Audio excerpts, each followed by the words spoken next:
இல்லையா? முடிவுந்த யாருக்கும் இயேசு நாம் தன்பின் வாக்கும் சமாதானம் கிருபை உண்டாவதாக. ஆமென். அல்லேலூயா. எடுத்துக்கொள்வோம் ரோமர் 12ஆம் அதிகாரம் அவருடைய 2வது வசனம். நீங்கள் இந்த பிரபஞ்சத்துக்கு ஒத்த வேஷம் தெரியாமல் தேவனுடைய நன்மையும் பிரியமும் பரிபூர்ணமான சித்தம் இன்னதென்று பகுத்தறியத்தக்கதாக உங்கள் மனம் புதிதாகதனாலே மறுரூபமாகுங்கள். ஆமென். அல்லேலூயா. மனம் புதிதாகுதல் என்ற தலைப்பிலே கடந்த வாரத்தில் நம்ம பார்த்தோம். மனம் புதிதாகுதல். மனம் புதிதானாலே நம்ம என்ன பண்ணணும்னு பார்த்தோம். ஃபர்ஸ்ட் என்ன பண்ணணும்? இந்த உலகத்துக்கு ஒத்த வேஷம் தரிக்க கூடாது. 2வது பகுத்தறிவு. பகுத்தறிவினாலே தேவன் அழைத்த நோக்கத்தை நம்ம என்ன பண்ணணுமா? புரிந்து கொள்ள வேண்டும். 3வது மறுரூபமாக வேண்டும். இந்த மறுரூபம் ஆகிறதுக்கு மறுரூபமானா மட்டும்தான் பரலோகத்துக்கு செல்ல முடியும். இந்த மறுரூபம் ஆகிறதுக்கு மனம் புதிதாக வேண்டும். மனம் புதிதாகாமல் மறுரூபம் ஆக முடியாது. ஹல்லேலூயா. அப்போ மறுரூபம் எதுக்கு ஒரு மனுஷன் ஆகும்னா, மறுரூபம் ஆனதுக்கு பிறகு அவன் பரலோக ராஜ்யத்துக்கு அவன் செல்ல வேண்டும். அவன் மனுஷன் எப்படி மறுரூபம் ஆகப்படுகிறான்? ஒரு கூட்டுப்புழு பத்தி நான் எக்ஸாம்பிள் சொல்லியிருந்தேன். ஒரு கூட்டுப்புழு முட்டை பருவத்துல இருக்கிறது. முட்டை பருவத்தில் இருந்து அது புழுவாக மாறுகிறது. புழு பருவத்திலிருந்து அது கூட்டுப்புழுவாக மாறுகிறது. கூட்டுப்புழுவிலிருந்து அது வண்ணத்து பூச்சியாக மாறுகிறது. ஹல்லேலூயா. ஆமீன். அப்போ அந்த கூட்டு புழுவுக்கும் அந்த வண்ணத்து பூச்சி இருக்குதான் இடையில இருக்கிற அந்த காலத்திலே அந்த புழு என்ன செய்ய வேண்டும்? தனக்கு கிடைத்திருக்கிற ஆகாரத்தை அது சாப்பிட்டு கொண்டே இருக்க வேண்டும். புழுவாக இருக்கும் போது நான் வண்ணத்து பூச்சி என்று அந்த புழு ஒரு நாளும் ரக்கை செட் பண்ணி பறப்பதை இல்லை. தனக்கு வருகிற காலத்திலே கூட்டுப்புழுவிலிருந்து அது வண்ணத்து பூச்சியாக மாறி வண்ணத்து பூச்சியாக பறக்கிறது. கூட்டுப்புழுவை இருக்கும்போது இருக்கும்போது அதுக்கு என்ன கஷ்டங்கள் துன்பங்கள் வந்தாலும் மழை எல்லாம் அடிச்சாலும் அது அந்த செடியில தான் இருக்கு, எங்கேயும் நவராது. அது அங்கதான் இருக்கும். எதற்கு?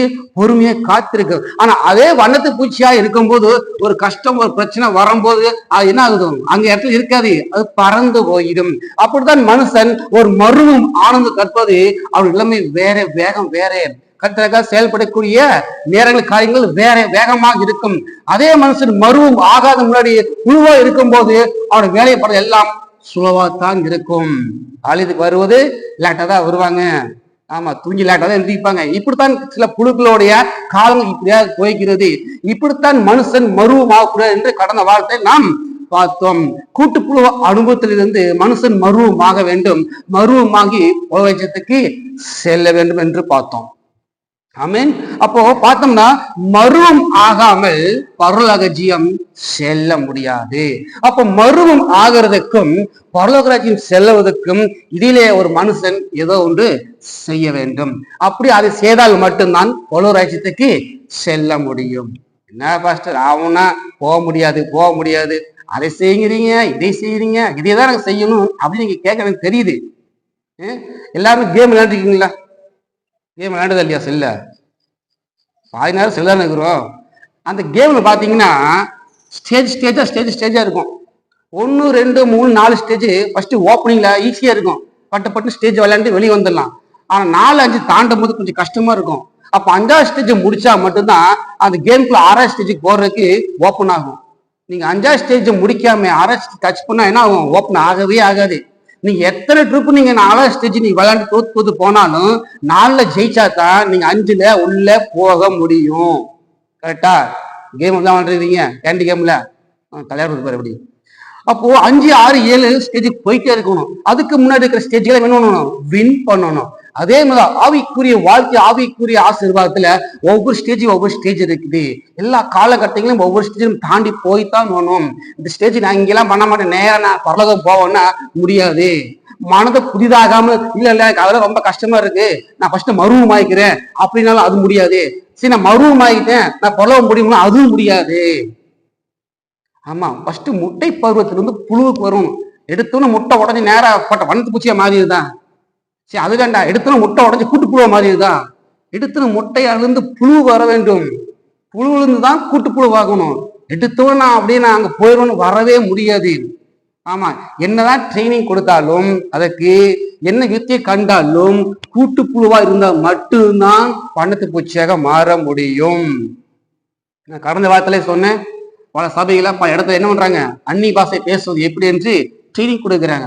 ஊட்டியில அந்த மாதிரிலாம் இருக்குது, அன்னி பாஷை எப்படி பேசணும்னு சொல்லி இருக்குது. ஆமா, நாங்க ஒரு ஒரு 5 வருஷத்துக்கு முன்னாடி ஒரு சபையில இருந்தப்போ அந்த பாஸ்டர் இருந்தாரு, அன்னி பாஷை பேச ரொம்ப ஈஸி சொல்லி கொடுக்குறாங்க. என்ன அப்படி சொல்லி கொடுக்குறாங்க அப்படின்னா, எப்படி அன்னி பாஷை பேசுது ஈஸி. கொக்கி பரபர, காக்கா பரபர, கோழி பரபரை, இது அப்படி சொல்லிட்டே போ அன்னி பாஷை. இது அன்னி பாஷையா? இந்த மாதிரி கத்து கொடுத்து வர்றது, அங்க போய் இங்க போறது, இங்க போய் கத்துக்கிறதுக்கெல்லாம் புழு ஒரு நாள் வண்ணத்து பூச்சியா மாறாது. புழுவாதான் இருக்கும். நம்ம எங்க போய் ட்ரைனிங் எடுத்தாலும், எந்த ஊருக்கு போய் ட்ரைனிங் எடுத்தாலும் புழுவாதான் இருப்போம். புழுவுக்கு அடுத்த ஒரு கட்டம் இருக்குது, கூட்டுப்புழு. அப்போ அந்த புழு என்ன பண்ணணும்னா, தனக்கு கிடைக்கிற ஆகாரத்தை சாப்பிட்றவளை மட்டும்தான். வசனத்தை நீங்க சாப்பிட்டுக்கிட்டே இருக்கணும், வசனத்தை கேட்டுக்கிட்டே இருக்கணும். அந்த வசனம் கேட்க கேட்க ஒரு நாள் அந்த புழு கூட்டுப்புழுவாக மாறும். கூட்டுப்புழுல பார்த்தா அமைதியா இருக்கும். ஒரு நாள் வரும்போது அந்த கூட்டுப்புழுல இருந்து கூட்டை கிழித்து கொண்டு வண்ணத்து பூச்சியாக மாறும். நம்ம ஒரு பையன் ஒரு வண்ணத்தை பூச்சி வெளியே வர ட்ரை பண்ணிருக்குது. உடனே பார்த்தா, ஐயோ இவ்வளவு ரொம்ப கஷ்டமா என்ன பண்றது, பிளேடு போய் கிழிச்சுட்டான் கோட்டை. என்னாச்சு, அது வெளியே ரெக்கை விரிக்க முடியாம இறந்து விட்டது. ஆவிக்குரிய வாழ்க்கையில ஒருத்தர் ஹெல்ப் பண்ண முடியாது. அவனை தூக்கி விடுற, அவனை பாஸ்டா காமிக்கிறான், அது பண்ற இது பண்றல ஒன்னும் வேலைக்கு ஆகாது. அந்த வண்ணத்தை பூச்சி கஷ்டப்பட்டு கூட்டுல அது தானாக ரக்கையை நல்லா விரித்து நல்லா ஃப்ரீயா இருந்து அதுதான் பறக்க முடியுமே தவிர, ஒரு மனுஷன் போய் ரக்கையை விரிச்சுட்டானா அது இறந்து விடும். என்னோட வாழ்க்கையில அதே மாதிரிதான், கூட்டு புழுவா ஆகுறதுக்கு புழுவா இருக்கிறோம். வண்ணத்து பூச்சியா மாறும்னு சொல்லி குறுக்கு வழியிலையும் அங்கிங்க போய் ட்ரைனிங் எடுத்தோம்னா புழுவாதான் இருக்கும். கூட்டுப்புழுவா மாற வேண்டும். அந்த கூட்டுப்புழுவா மாறுவதற்கு வேதத்தை நம்ம என்ன பண்ணணுமா, அன்றாடம் வாசிக்க வேண்டும். வாரம் ஆளுங்களே அந்த வசனத்தை என்ன பண்ணணுமா, சாப்பிட வேண்டும். வேதத்தை வசனத்தை நீங்க அருந்த நீங்க கூட்டுப்புழுவாக மாறுவீர்கள். ஆமா, என்ன வெயில் அடிச்சாலும் என்ன மழை இருந்தாலும் அந்த கூட்டுப்புழுவா மாறுற வரைக்கும் அந்த செடி விட்டு நவராது. அந்த செடி ஒரு நாள் கூட்டுப்புழுவாக மாறிடும். சில நாட்கள் போயிட்டு அந்த செடியிலிருந்து தான் கூட்டுப்புழுவு வண்ணத்து பூச்சியாக மாறி பறந்து போய்விடும். அப்போ ஒரு மனுஷன் புழுவா இருக்கிற அனுபவம் வேற, அந்த மனுஷன் கூட்டுப்புழுவில் இருந்து வண்ணப்பூச்சியா மாறும் போது அது வேகம் வேற, அது செயலை கொஞ்சம் வித்தியாசமாக இருக்கும். ஹல்லேலூயா. நம்ம ஆவிக்குரிய காரியத்திலே அப்படிப்பட்ட கட்டங்களை தாண்டி கொண்டுதான் நம்ம போக வேண்டும். ஆமீன். ஹல்லேலூயா. அப்போ இந்த நாள்ல நம்ம பார்க்க போறோம், மருவம் ஆயாச்சு. மருவம் ஆனதுக்கு பின்பும் பலராஜ்யத்துக்கு செல்வதற்கு இடையில சில காலங்கள் இருக்கிறது. அந்த காலத்துல அவங்க என்ன செய்யணும் தான் பார்க்க போறோம். ஆமீன். ஹல்லேலூயா.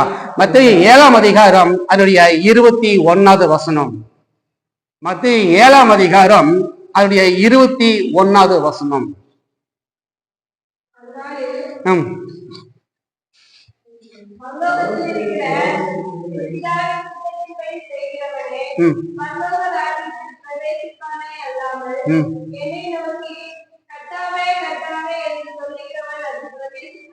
பாருங்க, நம்ம மருவு ஆனதுக்கு அப்புறம் பலராஜ்யத்துக்கு செல்வதற்கு இடையில நம்ம என்ன செய்யணுமா, பிதாவின் சித்தத்தை செய்ய வேண்டும். பிதாவின் சித்தத்தை செய்ய வேண்டும். இது செய்யணும். இந்த பிதாவின் சித்தத்தை செய்யாமல் பரலோகம் போகவே முடியாது. பிதாவின் சித்தத்தை செய்வன இல்லாமல் கத்தா நோக்கி கூப்பிடுறோம், அங்க பிரவேசிக்க முடியாது. தொடர்ந்து படிங்க.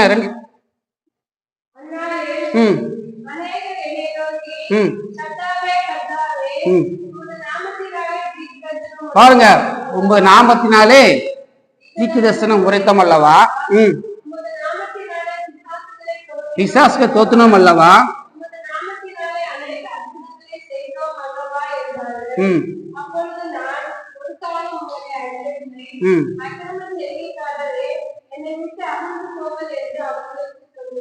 போதும். பாருங்க, இவங்களை யாருங்க, தீர்க்கதரிசனம் சொன்னவங்க, பிசாசுகளை வேட்டவர்கள்.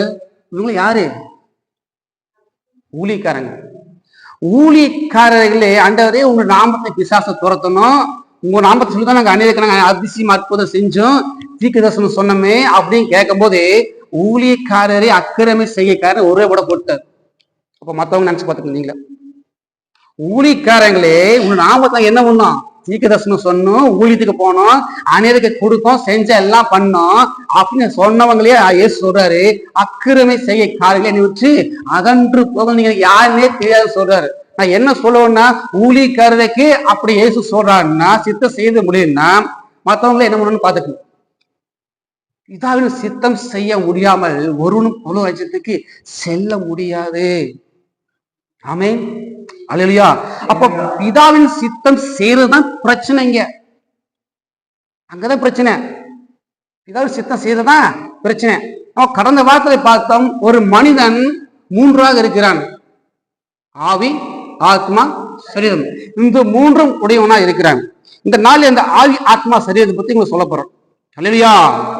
ஆமா, ஆவியில பாத்தீங்கன்னா என்ன இருக்குது? மனசாட்சி இருக்குது, ஐக்கியம் இருக்குது, உள்ளுணர்வு இருக்குது. ஆவியிலே மூன்று விதமான காரியம் இருக்கிறது. மனசாட்சி இருக்கிறது, உள்ளுணர்வு இருக்குது, ஐக்கியம் இருக்குது. ஆத்மாவில் பாத்தீங்கன்னா மனம் இருக்கிறது, சித்தம் என்ன இருக்கிறது, உணர்ச்சி இருக்கிறது.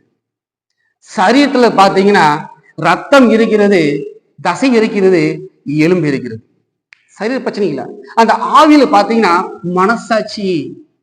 இந்த மனசாட்சி பாத்தீங்கன்னா நம்ம ஏதோ ஒரு தப்பான காரியம் பண்ணும்போது, ஒருத்தர் விரோதமா நம்ம என்ன பண்ணோம் ஏதோ செய்யும் போது உள்ள மனசாட்சி குத்தும் தெரியுமா? அவனுக்கு செய்யக்கூடாதா, பாவண்டா, அப்படியே ஒரு உணர்வு பார்த்தீங்களா? இதுதான் மனசாட்சி. ஐக்கியம், ஐக்கியம் பார்த்தீங்கன்னா கத்தோட பிள்ளையை பார்க்கும் ஐக்கியம் வரும். சொல்லுவோம், அது ஐக்கியம் வரும். இது ஆவியில செய்யப்படுறதான காரியம். ஆத்மாவில பாத்தீங்கன்னா மனம் இருக்கிறது, உணர்ச்சி இருக்கிறது. பாருங்க, மனம் இருக்குது, இந்த மனம் தான் ஹெட்டு. இந்த ஆத்மா மனம் தான் ஹெட்டு. சித்தம் இருக்கிறது, இந்த மனம் சுய சித்தம் உள்ளது. தன் விருப்பத்துக்கு என்ன மனம் அது செய்யறதுக்கு அதுக்கு இருக்குது. உணர்ச்சி இருக்குது. மனுஷனுக்கு எத்தனை உணர்ச்சிகள் இருக்கிறது. ஆனா ரெண்டு விதமான உணர்ச்சி சொல்றேன். ஒன்று கோபம், இன்னொன்று அழுகை. பாருங்க, ஒரு மனுஷன் எதையும் திடீர்னு பார்த்தா அவனுக்கு என்ன வரும்? கோபம் வரும். அவன் யாரு? சரீர பிரகாரமான கோபம். ஒரு மனுஷன் பார்க்கும்போது உணர்ச்சியில இது வரும், அழுகு வரும். அது என்ன? தேவன். ஒரு பரிதாபமா, சரி மனுஷன் இப்ப இருக்கிறானே ஒரு அழுகு தெரியுமா? அது தேவன். இதே சரீரத்துல ஆத்மா இருந்துச்சுன்னா கோபம் வரும். அதான் சரீரத்துல ஒண்ணும் இல்லை. பாருங்க, இந்த ஆவி, ஆத்மா, சரீரம் மூன்று விதமான கால வேலைகளை செய்து கொண்டிருக்கிறது. ஒவ்வொரு வேலை செய்து கொண்டிருக்கிறது.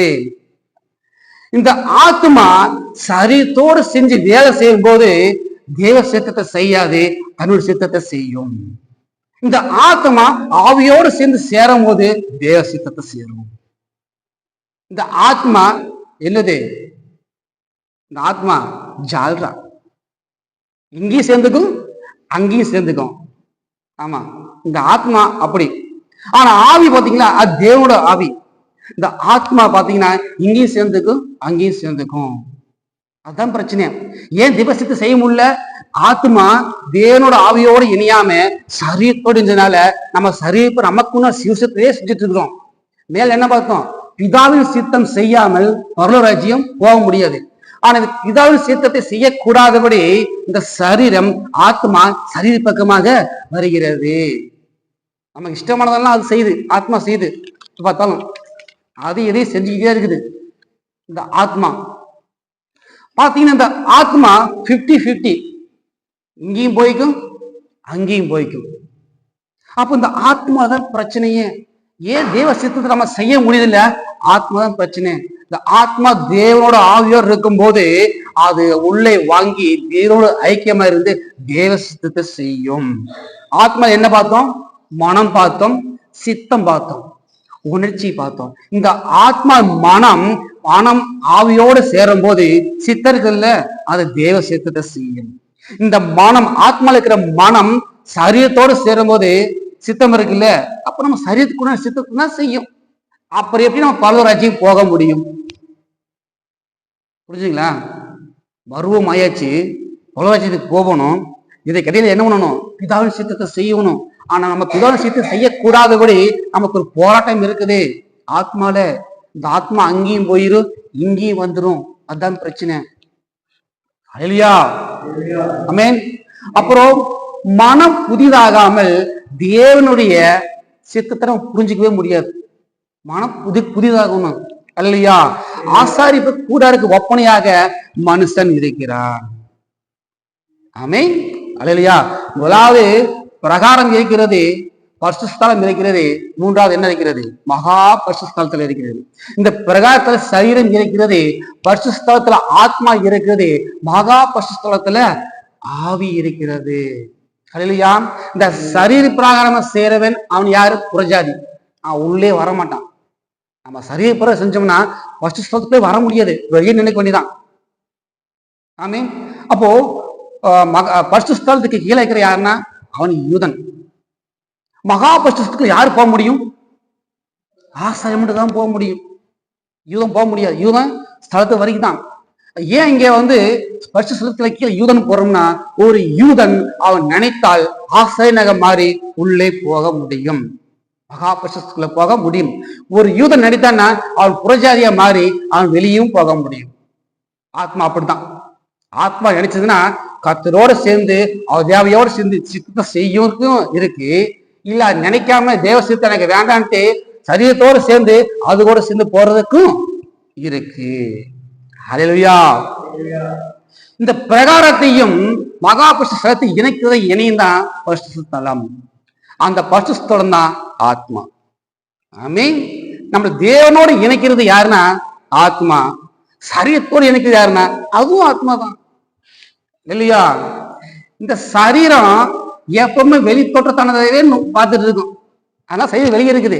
என்ன கிடைக்கும், ஏதை கிடைக்கும், எங்க போய் போனா கிடைக்கும், எங்க தெரியல, என்ன பண்ணான்னு இப்படிதான் பார்த்துட்டு இருக்கோம் இந்த சரீரம். ஆனா ஆவி இருக்குதா, அது எப்போது தேவனையே நோக்கி பார்த்துருக்கோம். அது மட்டும்தான் பார்க்கும் இந்த ஆவி. ஹல்லேலூயா. ஆமீன். ஆமா. இந்த ஆத்மா இருக்குது, சரீரம் பார்த்தா இந்த ஆத்மா இருக்குது, அது என்ன வேணா செய்யும். ஹல்லேலூயா. ஞாயிற்றுக்கிழமை காலையில வரும்போது சோத்திரம் இயேசு நாதா, உமக்கென்று சோத்திரம் இயேசு நாதா பாயிட்டே உள்ள வரும். ஞாயிற்றுக்கிழமை மட்டும். ஆமா, ஞாயிற்று நாட்களை மட்டும் அந்த ஆத்மாவோட செயல் கொஞ்சம் வித்தியாசமா இருக்கும். மற்ற நாள்ல செயல் வித்தியாசம் அதுக்கே புரியாது. அந்த ஆத்மாவுக்கு என்ன செய்ய அதுக்கே புரியாது. இப்படிதான் போயிட்டு இருக்குது. ஆமா. இந்த ஆத்மா ஞாயிற்றுக்கிழமையான சரீரத்தை கழட்டி விட்டுட்டு ஆவியோட உள்ள சோத்திரம் பாடுறது எல்லாமே செய்யுது. வெளியே போனதுக்கு அப்புறம் என்ன பண்ணுது? ஆவியை கழட்டி விட்டுட்டு சரீரத்தை பிடிச்சிது. இது பாதி அது பாதி, ஆத்துல பாதி சேத்துல பாதி, அந்த மாதிரி இதுல பாதி அதுல பாதி. பாத்துக்க, இந்த ஆத்மா எதுல வாங்கினாலும் சேரும். சமயம் கடத்த வரை சேரும். இங்க அங்க போனா மச்சா மாப்பிள்ள அப்படி இங்கேயும் சேரும் அங்கேயும் சேரும். ஹல்லேலூயா. இந்த ஆவி ஆத்மா சரீரம் மூன்றுல சரீரம் ஆத்மா கெட்டு போனா ஆவியும் கெட்டு போயிடும். ரொம்ப முக்கியமானது ஒண்ணு. மனுஷன் சரீரமும் ஆத்மா கெட்டு போனா ஆவியும் கெட்டு போயிடும். இந்த ஆவி ஏன் கெடுதுன்னு அடுத்த வாரத்துல பார்க்கலாம், பின்னாடி பார்க்கலாம். ஆவி ஏன் கெட்டு போகுதுன்னு அடுத்த வாரத்தை பார்க்கலாம். ஆமா, இந்த சரீரம் ஆத்மாவோட போராடும். நம்ம இப்ப நினைச்சிருப்போம் இன்னைக்கு சர்ச்சுக்கு போகலாம், இன்னைக்கு ஏதாவது பண்ணலாம்னா அப்ப சரீரம் இருக்கும். ரொம்ப டயர்டா போட்டும், உடம்பு சரீரம் சொல்லும் சரி போகணும்னு விட்டுரும். இந்த எப்பவுமே ஆதி ஆத்மா சரீரத்துக்கு ஆத்மாவுக்கு ரொம்ப கிராக்கி. ஒரு பக்கம் சரீரம் இழுக்கும், நீ வா அங்க போலாம் இங்க போலாம் போகும். ஒருக்கு ஆவி இழுக்கு, நீ தேவ சித்தத்தை செய்யணும், ஆவி இழுக்கும். ரெண்டு பேருக்கு எப்ப இருக்கும்? சண்டை போறமா தான் இருக்கும். ஆமீன். இல்லையா?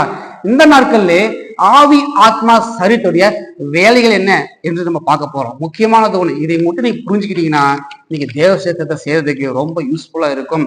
அதுவும் இல்லாமல் உங்களோட வாழ்க்கையில இருக்கிற எல்லாமே தலைகளா மாறிடும், தலைகளா மாறிவிடும்.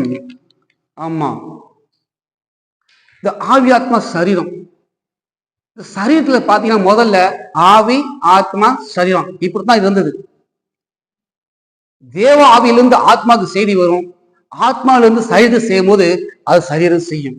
எப்போ ஆதாம் பாவம் பண்ணானோ அது அவரோட 6 தலைகளா மாறி போச்சு. ஃபர்ஸ்ட் என்னாச்சு? உப்பு இருக்குதுல்ல, ஃபர்ஸ்ட் சரீரம் இருக்குது, ரெண்டாவது ஆத்மா இருக்குது, மூணாவது ஆவி இருக்கு. அவன் சரீரத்துக்கு ஆசைப்பட்டான போய் பழத்தை போட்டு சாப்பிட்டான். அப்ப என்னாச்சு? ஆவி சொல்ற கேட்கல இல்ல, சரீரத்துக்கு. அப்ப என்னாச்சு? ஃபர்ஸ்ட் சரீரத்துக்கு முக்கியத்துவம் கொடுத்தனால இப்ப 6 என்னாச்சு? தலைகளா மாறி இப்ப என்னாச்சு? ஃபர்ஸ்ட் சரீரம், ஆத்மா, ஆவி. அப்படி போயிடுச்சு. இப்ப நீங்க என்ன செய்தியில எப்படி செய்தி கேட்குறீங்க? சரீரத்துக்கு தான் கேட்குறீங்க. அது காது வழியே போய் ஆத்மாவுக்கு போகுது, ஆத்மால இருந்து ஆவிக்கு போகுது. இது இங்கே. இதே நீங்க வெளியே போயிட்டீங்கன்னா வேற செய்தி கேட்பீங்க. ஏய் புடவை நல்லா இருக்குது எங்க அப்படின்னு, அது அப்படியே என்ன காலை வேற வழியே போய் சரீரத்து வழியே போய் ஆத்மாவுக்கு போகும். ஆத்மாவுக்கு என்ன சொல்லணும்? நாமளும் இந்த மாதிரி வாங்கணுமே, வீட்டுக்காட்ட போய் பிட்ட போடணுமே, என்ன சொல்லி பிட்ட போடலாம்னு உள்ள ஆத்மா உணர்ச்சி தூண்டிக்கிட்டு இருக்கும். எப்படி இது பண்றதுன்னு இது நேரம் ஆவிக்கு எடுத்துட்டு போவோம். ஆய்வு சொல்லும், அட மடைச்சு தேவ சித்தத்தை கொண்டு வர சொன்ன என்னத்தை கொண்டு வர ரிட்டர்ன் என்ன பண்ணிடுவோம், ஆத்மாவுக்கு ஆரம்பிச்சிடும். இந்த ஆத்மா என்ன பண்ணுவோம், உணர்ச்சி இருக்குல்ல, அதை வச்சு பார்க்கும். ஆவி வேணாம்னு சொல்லிடுச்சு, ஆனா உணர்ச்சி வச்சு பார்க்கும். உணர்ச்சிக்கு எப்படி இருக்கும்?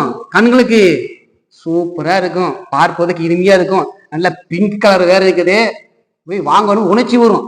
அப்ப என்ன செய்வோம், அதை வாங்கி விடுவோம். அந்த உணர்ச்சி வச்சு பார்க்கும் போது அது கண்களுக்கு இனிமையாயும் இருக்கும், புசிப்பதற்கு நல்லா இருக்கும். சாப்பிட்டோம் பார்ப்போமே, சாப்பிட்டுருவோம்.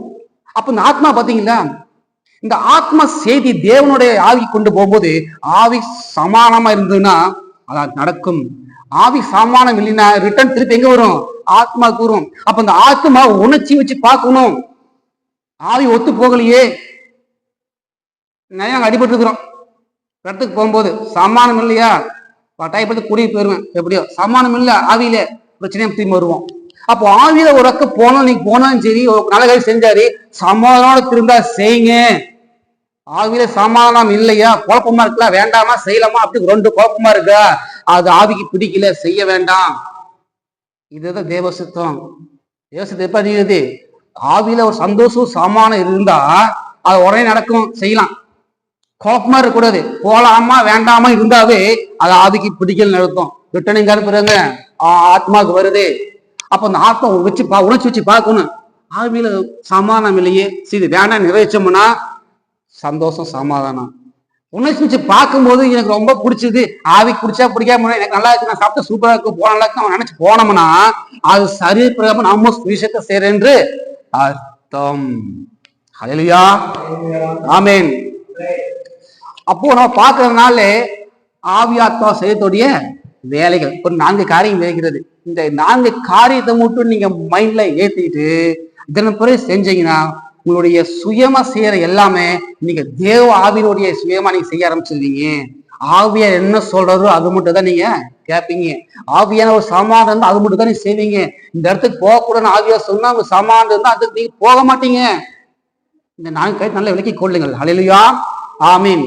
ஆவி ஆத்மா சரீரம், இந்த ஆவிலே தேவ உணர்வு இருக்கும், ஆத்மாவிலே சுய உணர்வு இருக்கும். ஆமா, சரீரத்திலே என்னது உலக உணர்வு இருக்கும். 2வது ஆவி என்ன ஆகும்னா தேவனோட தொடர்பு இருக்கும். ஆத்மா ஆவியோடும் தொடர்பு இருக்கும், சரீரத்தோடும் தொடர்பு இருக்கும். சரீரம் உலகத்தோட தொடர்பு இருக்கும். எப்படின்னா 5 புலன்கள் மீது தொடர்பு இருக்கும். கண்ணு, வாய், காது இதோடு சேர்ந்து தொடர்பு இருக்கும், உலகத்தோடு சேர்ந்து தொடர்பு இருக்கும். அல்லேலூயா. 3வது ஆவி தேவ உணவை புரிஞ்சுக்கும், அதை புரியறதுக்கு என்ன உணவுமா விரும்பும். ஆவி தேவனுடைய காரியத்தை புரிஞ்சுக்க விரும்பும். ஆனா ஆத்மா சுதந்திரமான செய்யக்கூடியது, சுதந்திரமா செய்யக்கூடியது விரும்பும். தேவன் சொல்ல விரும்பாது, நான் என்ன முடிவெடுக்கணும் அதுதான் செய்யணும் ஆத்மா விரும்பும், சரீரத்துக்கு இல்ல. 4வது ஆவி தேவனை ஆராதனை செய்யும், தேவனை சேவிக்கும். ஆவி தேவனை ஆராதிக்கும், தேவனை சேவிக்கும். ஆனா ஆத்மா உணர்ச்சி புலனில் இருந்து வேலை செய்யும். இல்லையா? இந்த 4 காரியத்தை சற்று விரிவாக பார்த்து கொண்டு மீதி அடுத்த காரியத்துல அடுத்த வாரத்துல பார்க்கலாம். இல்லையா? ஆமேன். இப்போ முதலாவது தேவ உணவு, ஒரு ஆவி தேவ உணவு இருக்கும் போது எல்லா காரியமும் நல்லா நடக்கும். ஆனா ஆத்மா என்னது, சுயம், தான் எடுத்துதான் முடிவு அப்படின்னு. சரீரம் உலகப்புறமான காரியத்துல இருக்கிறது. இல்லையா? 3 விதமா இருக்குது, ஒரு உணர்வு இல்லை, 3 விதமா இருக்கிறது. உங்களுக்கு புரிய மாதிரி சொல்றேனே, ஒரு தகப்பன் வீட்டுல 3 பிள்ளைங்க இருக்கிறாங்க, லீவ்ல வரும்போது உங்களுக்கு கூட்டிட்டு போறேன்னு சொல்றாங்க. அடுத்து நான் கூட்டிட்டு போறேன்னு சொல்றாரு, தகப்பன் அப்பா சொல்றாரு. ஒரு பொழுது சொல்லுது நம்ம ஜுராசிக் பார்க் போலாம் அப்படிங்குது. ஒரு பொழுது சொல்லுது நான் படத்துக்கு போலாங்குது. ஒரு பொழுது சொல்லுது நல்ல பன்மாளுக்கு போலாங்குது. மூன்று விதமா உணர்வு. இது என்ன பண்ணுவாரு அப்பா? எங்க கூட்டி போவாரு? மூன்று விதமா இருக்குது. இங்க ஆவியாக்கம் செய்யற மாதிரி ஒண்ணு தேவ உணர்வு இருக்குது, ஒண்ணு சுய உணர்வு இருக்குது, இன்னொரு உலக உணர்வு. அந்த புள்ளி 3 விதமா இருக்குது. அப்ப இந்த 3 புள்ளிலையும் அப்பா என்ன பண்ணணும்னா ஒன்றிணைத்து ஏதோ வட்ட குட்டி போக முடியும். ஜுராசிக் பார்க்னா ஜுராசிக் பார்க்கு, டைட்டில் பார்க்கு, சினிமானா சினிமாக்கு கூட்டி போக முடியும். அப்போ நம்மளோட வேலை என்ன? முதலாவது இந்த 3ஐயும் ஒன்று சேர்த்த வேண்டும். இந்த 3 ஒன்று சேர்த்தா இந்த வாழ்க்கையில பல பிரச்சனை போராட்டங்கள் வரும். இல்லையா? ஆமென். இரண்டாவது தேவனுடைய தொடர்பு. ஆவி தேவனோட தொடர்பு இருக்கிறதே. அப்படி கண்ணை மூடுனா தேவ பிரசனத்தை உணரலாம் ஆயத்தமா இருந்தால். இதுக்கு போய் ஒரு வாரம் நான் பாஸ்டிங் போட்டு வரேன், நான் ஜெபிக்கல, ஆயத்தமாருன்னு சொல்ல முடியாது. நீங்க ஆயத்தமா இருந்தா இப்ப கண்ணை முன்னா ரீமாலா தேஹிரி மாலா அப்படின்னு நம்ம என்ன பண்ணலாம், போயிட்டு இருக்கலாம். ஆனா ஆத்மா தொடர்பு கண்ணை மூடினா அதை தொடர்பு எங்க ஒரு சரீரத்துக்கு வந்துடும். எப்ப பாஸ்ட் முடிப்பாரு, டைம் ஆயிட்டு இருக்குது, சிக்கன் முடிஞ்சிடும், அந்த தொடர்புக்கு போயிடும். சாயந்தரம் சீக்கிரம் போனோம்னா புது படம் போடுவாங்க, அந்த தொடர்புக்கு போயிடும். ஆமா, இன்னைக்கு போனா மார்க்கெட் போனா அடுத்த வாரம் ஃபுல்லா ஒரு வாரத்துக்கு காய்கறி வாங்கிட்டு வந்தோம்னா பஸ் வேற கூட்டமா இருக்கும் அப்படின்னு அந்த ஆத்மா கண்ணை மூணுனா எங்க போகும்? சரிய தொடர்புக்கு போயிடும். ஆனா ஆவி கண்ணை மூணா தேவ பிரசனத்துல போகும். நீங்க இப்ப எந்த பிரச்சனை சந்திக்கிறீங்க? ஆவியில கண்ணை மூடுறீங்களா, ஆத்மால கண்ணை மூடுறீங்களா? ஆவி தேவனோட தொடர்பு, ஆத்மா 2 பக்கம் தொடர்பு. பாத்துங்க, கண்ணை மூணா சரீரத்துக்கு வந்துருது. கண்ணை மூணா எங்க போகணும்? ஆத்மா ஆவிக்கு போகணும். இங்க கண்ணை மூணா என்ன வருது? சிஸ்டர் ஜெபம், கண்ணை மூணா போதும், வாயில ஜெபம், மைண்டு சீக்கிரம் போகணும். வசூல் பண்ண நிறைய வசூல் பண்ண வெட்டிங்ல இருக்குது, போய் வாங்கணும், கூட்டிட்டு போயிட்டான் என்ன பண்றது? அப்படி ஒண்ணும் அந்த மாதிரிலாம் மைண்டு போகுது. இதுதான் சரிய தொடர்பு. ஆமா, சரீரம் பாருங்க உலகப்புறமான காரியத்துக்கு போடுறது சரீரம். ஆத்மா போக ஒரு டப்பு இழுத்து வந்துடுறது. இப்படித்தான் ஆவி ஆத்மா சேர்த்துடைய தொடர்புகள் இருக்கிறது. அல்லேலூயா, ஆமென். மூணாவது தேவ உணர்வை புரியுறதுக்கு, தேவ உணர்வை நேசிக்கிறதுக்கு அது விரும்பும். ஆவி அது மட்டும்தான் விரும்பும். வேதத்தை வாசிக்கணும், வேதம் படிக்கணும், வேத ஆத்மாக்களுக்கு சுவிசேஷம் சொல்லணும், தேவ சித்தத்தை செய்யணும். இப்படிதான் ஆவி வந்து விரும்பும். புரியும், உண்மை என்ன தெரிஞ்சுக்கணும், கர்த்தரை அறிகிற அறிவிலே வளரக்கணுமா, அது புரிஞ்சுக்கும், அதை நேசிக்கும். ஆனா ஆத்மா என்ன பண்ணுமா? தன் சுய சித்தத்தை செய்யறதுக்காக விரும்பும். நான் சொல்றதுதான் சட்டம் அப்படிங்கிற மாதிரி நான் வைக்கிறதான் அப்படின்னு. இந்த ஆத்மா என்னன்னா சுயமா முடிவெடுக்கிறது, அதுக்கு இருக்குது. சுய முடிவெடுக்கிறதுக்கு அது இருக்கிறது. விரும்பவும் போகலாம், விரும்பலாம். ஆமா, இந்த ஆத்மா சுய முடிவினால ஆராதனைக்கு கட்டடிக்க முடியும். இது வேண்டாட்டி அங்க போய்க்கலாம் அப்படிங்க முடியும். சரீரம் என்ன சொல்லுதோ ஆத்மா கேட்கும். இன்னைக்கு வேண்டாம், தண்ணி வருமானது அப்படின்னு சரீரம் சொல்லும். இந்த சரீரம் எப்படி சொல்லணும்? ஏற்கனவே சொல்லிக்கிறேன், 5 புலன்கள் மூலியமா சொல்லும். நீங்க இன்னொன்னு சச்சிக்கு ரெடியா தயார் இருப்பீங்க. 5 புலன்கள் மூலம் ஏதோ ஒரு காது, கண்ணு, வாயு மூலியமா. இப்ப காதுக்கு வருது பக்கத்துல, இவர் இங்க தண்ணி வருதாமா, பள்ளினா போக முடியாது, 5 மூலம் செய்து வந்துருச்சா அப்படின்னுவான். இன்னைக்கு சர்ச்சுக்கு போயிட்டோம்னா தண்ணி வரக்குன்னு 1 வாரம் ஆகும், குடிக்க முடியாது. என்ன பண்ணிருவோம்? ஆத்மா சரியா சொன்னதை கேட்டு கட்டடிச்சு போயிடும். அப்ப ஆராதனைக்கு என்ன ஆகும்? தேவசத்துக்கு நிறைவேற்றணுமா சண்டை எங்க வரணும்? ஆலயத்துக்கு வரணும். ஆனா 5 புலன்கள் மூலமா சரீரத்திலிருந்து வர்றதை அந்த செய்தியை கேட்டு ஆத்மா அப்படி நேரம் எங்க போகுது? சரீரத்தோடு சேருது. அப்ப தொடர்பு எங்க இருக்குது? ஆத்மா சரீரத்தோடு தொடர்பு இருக்கிறது. தேவ சித்தத்தை செய்ய முடியாது கூடாதபடி ஆத்மா சரீரத்தை இழுத்து கொண்டு போகிறது. ஹல்லேலூயா. அடுத்து தேவனை ஆராதிக்கும், தேவனை சேவிக்கும். தேவனோட ஆவி எப்பவுமே தேவனை ஆராய்ச்சி கொண்டே இருக்கும். சேனையின் கர்த்தர் பரிசுத்தர் பரிசுத்தர் ஆராய்ச்சி கொண்டே இருக்கும். ஆனா அங்க பாருங்க, இந்த ஆத்மா பாருங்க, இது தேவனை ஆராதிக்கும் ஆத்மா அப்படி இல்லை. கடைசி சொன்ன உணர்ச்சி மூலமாய், உணர்ச்சி புலன் மூலமாய் அது வெளிப்படும். இல்லையா? ஏன் கை தட்ட மாட்டேங்கிறீங்க? இப்படி இப்படி காக்கா குப்பரக்கமா இப்படி இப்படி ஏன் கட்டிட்டு வரீங்க? அந்த ஆத்மால உணர்ச்சியில பாடல் தொடல.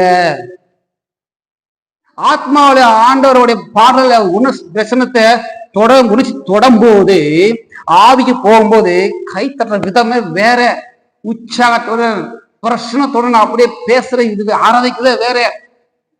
யாரு வெக்கப்பட மாட்டாங்க, பார்க்க மாட்டாங்க. தாவீது ராஜா வெக்கப்படல. அவன் ஆத்மா உணர்ச்சி மூலமாக வந்து ஆவிக்க வந்து எல்லாம் துணியில் கட்டி தேவனை ஆராய்ச்சி கொண்டிருந்தான். எல்லாம் லேபரை முன்னாடி எல்லாம் இது முன்னாடி அவன் ஆராய்ச்சி கொண்டிருந்தான். அவன் ராஜானோட பார்க்கல. காரணம் என்ன? அவன் ஆத்துமா ஆவியோடு இணைந்து ராஜாவோட பார்க்காம அவன் ஆண்டவரை தொழுது அவன் ஆராய்ச்சி கொண்டிருந்தான். ஆனா இங்க என்ன பண்ணுது? சரீரம் கண்கள் மூலியமாகவும் செவிகள் மூலியமாகவும் அந்த பாடலை கேட்கிறது. யார் ஒசை பண்றா என்ன பண்றாங்க அந்த கண்கள் பார்க்கிறது. அந்த வார்த்தைகள் காதுகள் மூலியமாக கேட்டு ஆத்மாவை உணர்ச்சிக்குள்ள போகிறது. அந்த ஆத்மா உணர்ச்சிக்கு விருப்பம் இருந்தா மட்டும்தான் இப்படி தட்டும். அந்த ஆத்மா உணர்ச்சி இல்லைன்னா இப்படிதான் தட்டும். ஏன் ஆராய்க்க முடியலைன்னா அந்த உணர்ச்சியிலே அது போகிறது இல்லை. ஆத்மா சரீரத்தோட தான் போயிட்டு இருக்குது. ஆத்மாக்கு அந்த உணர்ச்சி மூலம் போனா மட்டும்தான் ஆவியோடு சேர்ந்து ஆராதிக்கும். ஆமே பாருங்க, தேவன் ஆவியா இருக்கிறார். அவரை தொழுது கொள்பவர்கள் ஆவியோடும் உண்மையோடும் தொழுது கொள்ள வேண்டும். அப்ப ஆவி எங்க இருக்குது? நம்ம எப்போ ஆராய்ச்சாலும் ஆத்மா ஆவியோடு சேர்ந்தா மட்டும்தான் ஆவியோடு ஆராதிக்க முடியும். இந்த ஆத்மா சரீரத்தோடு சேர்ந்ததுன்னா எப்படிப்பட்ட பாட்டு நம்ம பாடினாலும் உணர்ச்சி தொழினா சாணிதான் தட்டுவோம். இப்படி இப்படின்னு சில பேர் இப்படி போட்டா போடுவாங்க பாரு, இப்படி இப்படின்னு போடுவாங்க. இதெல்லாம் ஆண்டவர் பார்த்துட்டு இருக்கிறாரு. தேவ சித்தம் என்னது? நீங்கள் ஆவியோடும் உண்மையோடும் ஆராதிக்க வேண்டும். இந்த ஆத்மா ஆவியோடு போனா மட்டும்தான் இப்படி நல்லா ஆராதிக்க முடியும். ஆவியில ஆராய்ச்சி பாருங்க, கர்த்தர் மகிமை இறங்கும். எப்படி பிரசனத்தை உணர முடியும்? தேவன் வல்லமை எப்படி பார்க்க முடியும்? கடந்த வாரத்துல சொன்னேன், ஃபேனை போட்டா ஃபேன்ல இருக்கிற காத்து கண்ணுக்கு தெரியாது, உணர முடியும். நீங்க ஆவியோடு நீங்க ஆராய்ச்சி பாருங்க, அவரோட பிரசனத்தை நீங்க உணர முடியும். அவர் வல்லமே உங்களுக்கு வெளிப்படும். அவங்க ஆத்மா எப்படி இருக்குது? சரீரத்தோடு நீங்க சேர்ந்து நீங்க ஆராதிக்கும் போது கைதுல வராது, அல்ல வராது. ஏதோ மந்தமா நின்றுப்போம், எப்படா முடிப்போம். இந்த ஆத்மா என்ன நினைக்கும்?